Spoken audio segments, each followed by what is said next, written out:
Hey there, how's it going? If you've seen my work, you may know that I really like pixel art.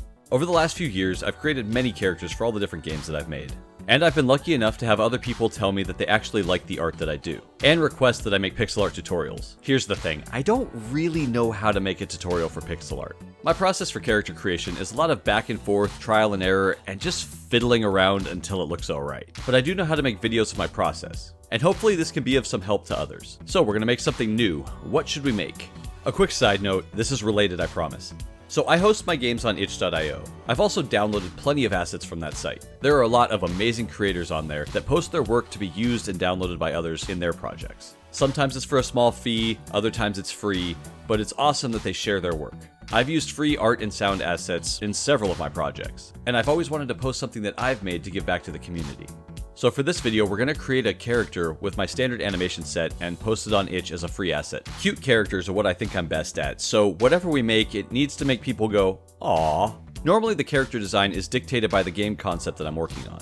But since we're just making a character this time, I thought it would be kind of fun to let the palette decide. I've talked in the past about how I like restrictions to help me from getting lost in analysis paralysis. So to not get too hung up on what I was doing, I chose to limit myself to a 4-color palette. Then I'd see what would work with that. So here's the objective. We're going to create a player character for a platform game using a color palette consisting of only 4 colors. So that's the setup, and from this point on, we'll be following my usual process as if this was any other game or game jam to create the character for the game that I'm working on. First things first, we can't do anything without the color palette. My favorite place to go for color palettes is lowspec.com, but there are plenty of other places to get color palettes if you'd like. I'll typically find a palette that I like and then later add to it, but for this, I'm setting the challenge that I'm going to pick a 4-color palette and I'm only going to use those. I set the filter to only show palettes with 4 colors exactly, and then went through and picked out a few that I liked. I opened them as new tabs so I can click through them, and then I just close the ones that I decide I'm not going to use. After narrowing it down to 2 that I liked, the green shades of the Nymph GB palette, made by Carrie Lake, just stuck out to me and gave me an idea for a cute alien. I try not to argue when an idea actually comes into my head, so that's the one I went with. I downloaded the palette and opened up Photoshop. I opened a 64x64 canvas, which is what I usually work in. If you're new to pixel art, I strongly recommend do not go this large. Start with 16x16, maybe 32x32. 16x16 is a real sweet spot though, when starting out.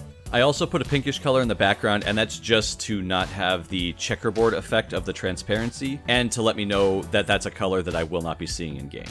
And while I play with the shapes, let me briefly talk about the tools that I use for pixel art. I typically design my characters in Photoshop, then I take them over into Sprite to animate. This isn't super efficient, and most people would probably just want to stick into Sprite. I only do this because I've been working in Photoshop for over 20 years at this point, and my muscle memory is pretty ingrained. I just work faster in it than any other program. Photoshop is not set up for pixel art by default. It takes a bit of tweaking to make it all work, and it's absolutely horrible for animating. Almost everything you see me do here in Photoshop can be done in pretty much every other pixel art program that supports layers. Hopefully that explains why I use 2 programs when for most, and really it should just make more sense to use 1. Also, for those that are curious, I use an Intuos Pro Medium pen tablet made by Wacom, or Wacom, however you say it.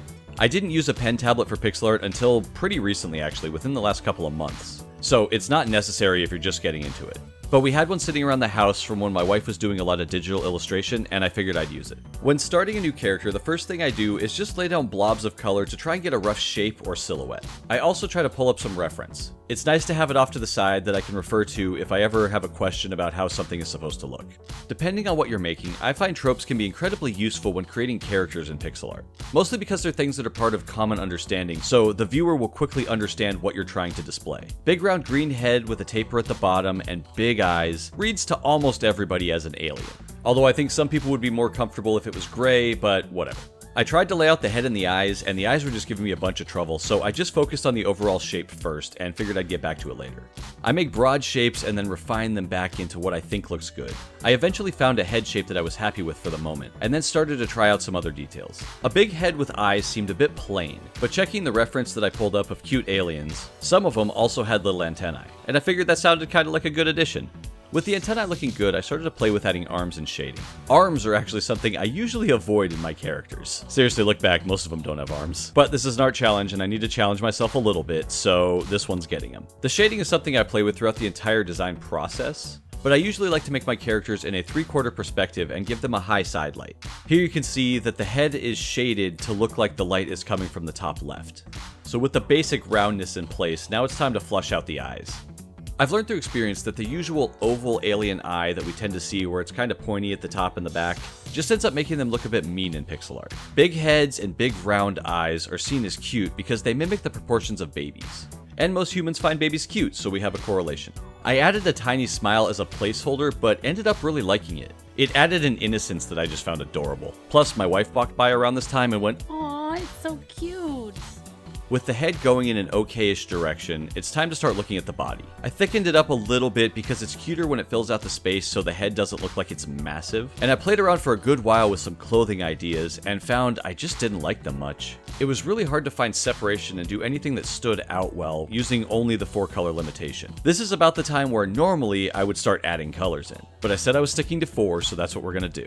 Now, I'm lucky that my wife is also an artist, so I get to bug her to help me talk out problems like this. She agreed that the clothes didn't work and asked why I needed them at all. None of the reference I pulled had clothes, and as usual, she was right. I gave it a belly button at my daughter's request and finalized the initial design, and it came out pretty cute. So now to bring this little one to life. I brought the alien into Sprite and began my usual process of animating one of my characters. Quick note, and I'll show more of this at the end, because I'm a solo dev, I've come up with some shortcuts that I use to get more animations out of my characters without actually having to make more animations. So I don't do a whole lot of squashing and stretching in the animations themselves, I actually do that in Engine. I'll show that off a little more at the end, and I'll be doing a construct quick tip video later this week to show you how to actually implement that. Again, as a solo dev doing game jams, I usually don't have a whole lot of time to spend on endless amounts of frames of animation. So I typically go with a 4-frame animation cycle for both the idle and the run. Everything else is either 1 or 2. I really enjoy the cartoony aesthetic, so my idle animations usually involve the character bobbing up and down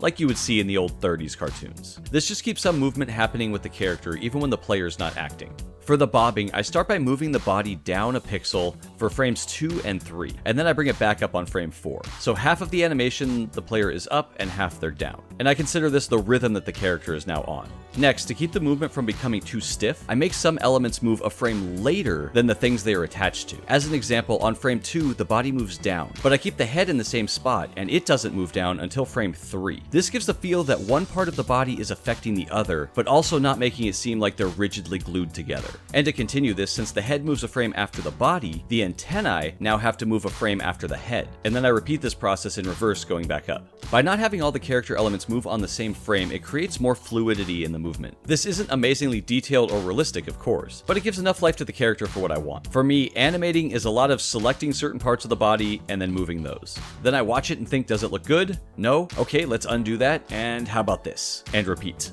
Okay, once I'm happy with the idle, then I can move on. I spend a lot of time here with the idle animation, specifically because it will be the base that I use for most of my other frames. I did do something a little different for this character specifically, which is I added in an extra blink animation in the idle. I don't normally do this, but I did because I thought it would look cute and give more variety if anybody wanted it. Now for my biggest challenge whenever I'm animating, the run cycle.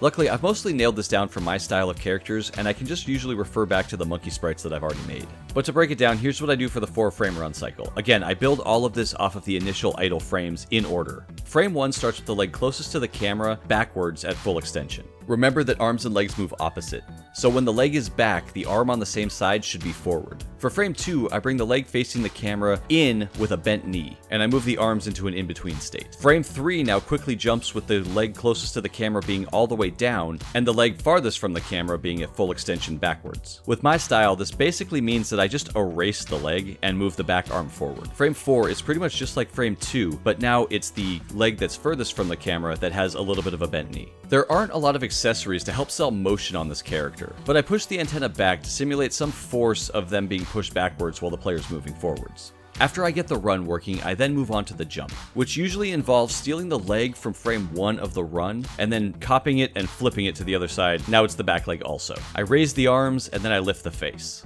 This is a very cartoony jump pose. No one actually jumps like this, but I find that it reads really well, and that's what's most important to me.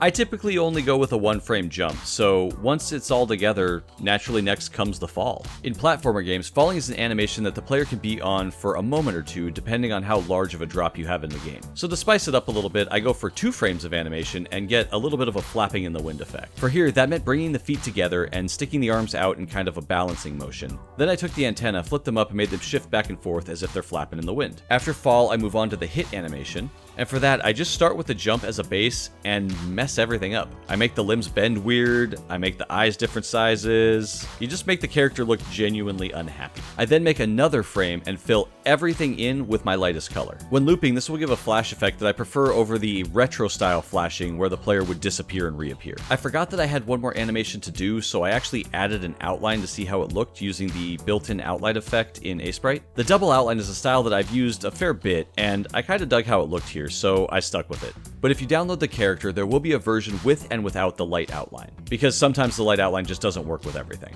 I added it here thinking I was done, but then remembered I still needed the death frame. I quickly threw it together as it's not really seen for a long time typically, so it's fine to just kinda be a bit basic. I lay the character down and move some elements around, the same as I do for the other frames, and then I replace the eyes with X's. And that pretty much gives us our character. This is how I create pretty much all of the characters for all of my games. I threw together a quick demo so we could see the animations and how they work in an actual game environment. This will also be on the itch page if you want to check it out. There's not a whole lot to it, but you can move the character around, jump, fall, get hurt on spikes, you can even die. I also added a demonstration of the squash and stretch that I talked about earlier. It can be turned on by pressing T, so you can see the difference in the way I make the animations and how I usually have them presented in game. Again, if you want to see how I did that effect, it'll be coming out later this week. Be sure to hit subscribe. It's super easy. And that's pretty much my process for making a player character. I think this little alien came out pretty well. I hope this was interesting, or at least entertaining for you. I get asked about my process a lot, and this was a fun way for me to show it off, as well as create something fun that others could use if they want to. If you'd like to download this character, the link is in the description and you're free to use it however you like. No credits necessary, but it will always be appreciated. Also, if you do make something with it, please let me know. I would absolutely love to see it. Thank you all very much for watching. I'd like to give an extra special thank you to my patrons, especially Abishan, Adam Edwards, David Scott, MLK, Ragnabro, Scott Hansen, and Soapy Gnome. You're all awesome people, and I truly appreciate the support. If you'd like to play any of my games, you can visit vimlark.itch.io. To get in contact with me, you can stop by my Twitch streams where I'm always doing something related to game dev or pixel art. Message me on Twitter, or join the Discord with a lot of other really cool people. If you enjoyed this video, please consider liking and subscribing. And I will talk with you next time. Have a good one. Later.